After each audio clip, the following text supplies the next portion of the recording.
one of the things that we talked about was, again, you mentioned like that bringing people together for investment and pooling funds. And I think, Reggie, in the paper that was highlighted as one of the potential pitfalls or doubts about DAOs and concerns.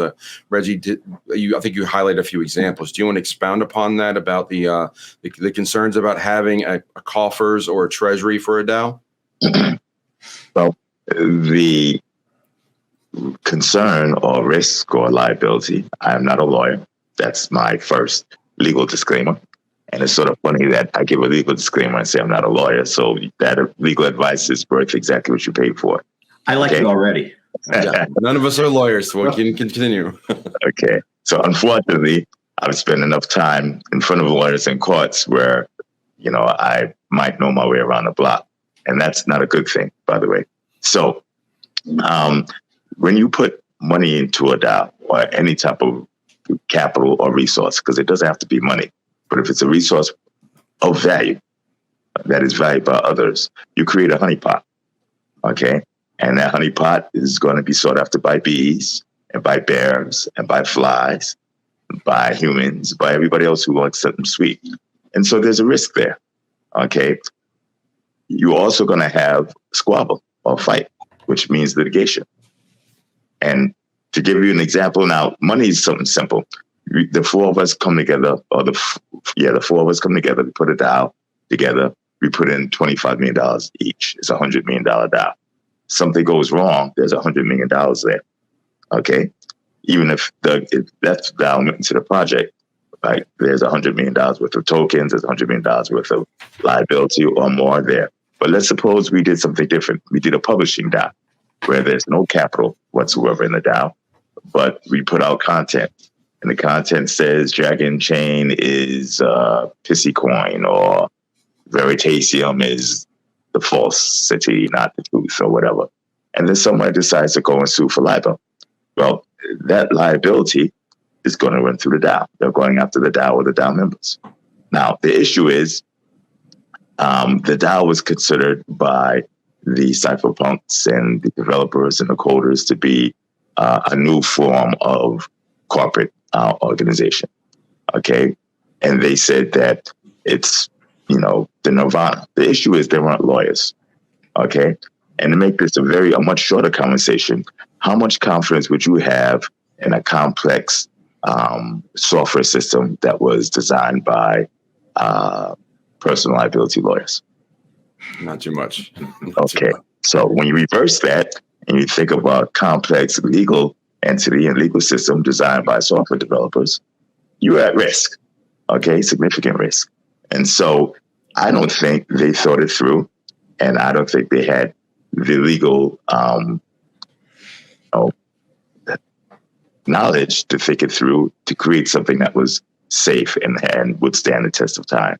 And so when you create a DAO and you don't have a legal liability limiting wrapper, such as a corporation or LLC or LLP or anything that limits liability, then all the members of that DAO are potentially jointly and severally liable for the risk that DAO takes. Because I think it's undisputed now that a judge in a court will consider a DAO a general partnership, because it is a gathering of individuals, looking to run something, a business, with like interests. Now, a lot of the DAOs have much more than that in common, as we discussed earlier. They actually put capital in, right? They get voting rights back out to run a business. That looks just like a partnership. The difference is there's no limit in liability. So to make this real, let's use patent infringement, since I think a lot of people who've been following me for the past year or two know that I'm really into IP and patents now. We'll take 123 DAO. 123 DAO uses algorithmic bouncing, formula to create unbreakable stable coins, okay? Or unbreakable unstable coins, because they match the US dollar, which is highly unstable, okay? They use that algorithm, infringes on my patent. They've raised $100 million, okay? But they do $450 million or $500 million a year, okay? They've been infringing for 2 years. Okay, I say they owe me a quarter of that. So that is $1 billion, $250 million worth of liability. Okay, I go in, I serve the DAO. The DAO doesn't answer. I get a default judgment, which means I win by default. This is a guarantee unless the DAO answers. If the DAO answers, then it is not decentralized. A decentralized entity cannot answer a summons or a motion or order to show cause. So you're damned if you do, you're damned if you don't. So if you answer, we now know exactly who to go after and how. And the whole purpose of forming a DAO is now moot because it's now a SACAO, which is a centralized autonomous organization versus a decentralized organization. Chances are they won't answer, okay? And chances are maybe they can't answer. But let's suppose we went through the scenario. If they do answer, we get into a legal battle, okay? If they don't answer, I win by default. You know, most we get a summary judgment because the other side simply didn't respond. So it doesn't matter how callous our allegations are. The other side never responded. We win. We take that summary judgment and then we go and we shop at each and every member of the DAO because those members are now either general or limited partners and they are jointly and severally liable for the liability of that DAO. Jointly means everybody's in it together, okay? And severally means they're all in it individually as well. So out of the four of us, there's a fifth guy. He put in 45 cents. Okay. So the rest of us put in $200 million or 250 million, whatever. One guy puts in 45 cents. I catch him. That 45-cent investment now has a $250 million negative return. You can't even run the numbers on what that rate of return is because it's pretty big on the negative side. And that's exactly the risk that they run because they are running naked without a limited liability wrapper. Now, if this was an LLC or a corporation, you still have a lot of risk because it would be an equity or a debt investment, but that risk is limited to what you put in. Without the wrapper, it's unlimited. Okay, and each and every member of the DAO is liable. Now, a lot of people say, here's the arguments that I've been hearing. You can't serve a DAO because a DAO doesn't have a state, it's stateless, etc. There's no liability because it has no state. I don't think the courts are going to do that.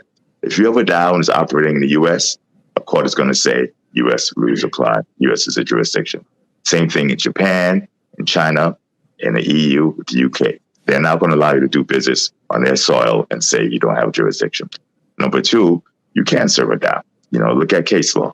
You know, you can serve DAOs and other ephemeral virtual organizations through social media. WikiLeaks was served through social media. There's actually a decent amount of case law at the federal level. Okay. And then there's nobody knows who the DAO members are because the DAO members are anonymous. You know, number one, the vast majority of crypto is not anonymous. You know, those were reporters who probably didn't understand what they're reporting on, saying such, and then the vast majority of the media picked up on it. So most of crypto is pseudonymous. And yes, it rhymes, but there's a pretty big difference between anon and pseudon. Okay? And if it's pseudonymous and you're a human and you tend to use patterns as you go about your daily lives, and those patterns are easily recognized.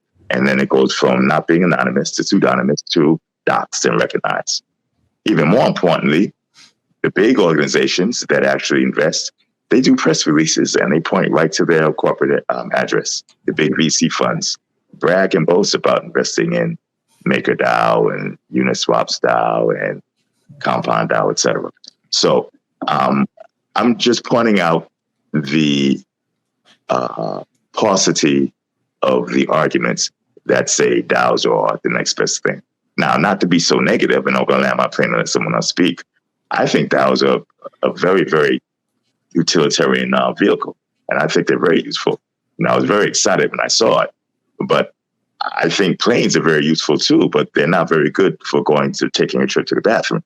So, you know, you have to use the vehicle for the task that it's best suited for. Okay. Hiding from liability is not a good use for DAOs, in my opinion.